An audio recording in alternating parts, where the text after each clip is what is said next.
Welcome to the Windows Computer and Technology channel, and this is a question that I get from time to time. Got it today from a viewer that says his friend told him that his PC should always stay on 24 hours a day, and he actually shuts it down when he goes to sleep at night, and he's wondering what exactly is the important thing to do on a PC.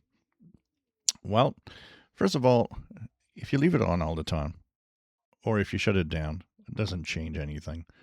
Your PC will last for years. It's not a question of having it on all the time or not. But there is one thing that a lot of people don't know, and that is the fact that shutting down a computer isn't shutting it down completely. For most people, it's a hibernate type state.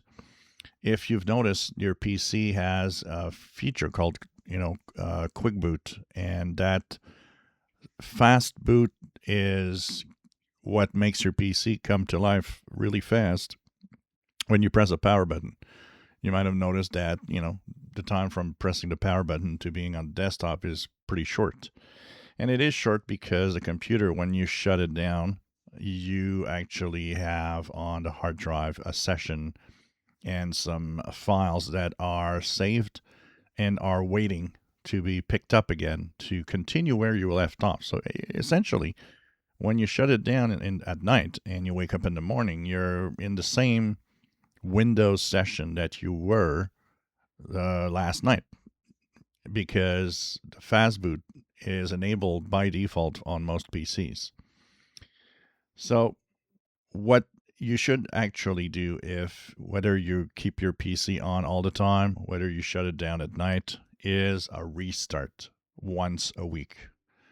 So if you go to your power settings and you go into restart, this is a different state. Why? Because in fast boot, like I told you, when you actually shut down the PC, it's still the same session. So if it developed bugs, well, you'll still have the same bugs.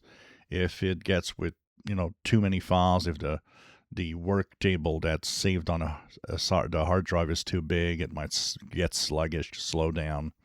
Too many background processes might be running. So by doing a restart, you actually kind of refresh your session. That's like booting Windows from scratch. And that means that in that new session, everything that's supposed to be there that was there before is not. You're really starting with, the lowest amount of RAM, the lowest amount of background processes. And because it's a start that is fresh, well, if any files became corrupted or if there's any problems, all of that is gone. You're really, really starting with a better system. And often it shows, because often you'll notice that the PC seems to run smoother and faster after a restart. Now you could tell me, is there a way to prevent that? Yes, you can turn off the fast boot or the quick boot in Windows, which means that your boot up time is going to be longer, but that in essence is going to be like when you do a restart. So you don't have to change the settings, but you simply have to remember that a once a week restart is a good idea. If you enjoy my videos, please subscribe, give us thumbs up. Thank you for watching.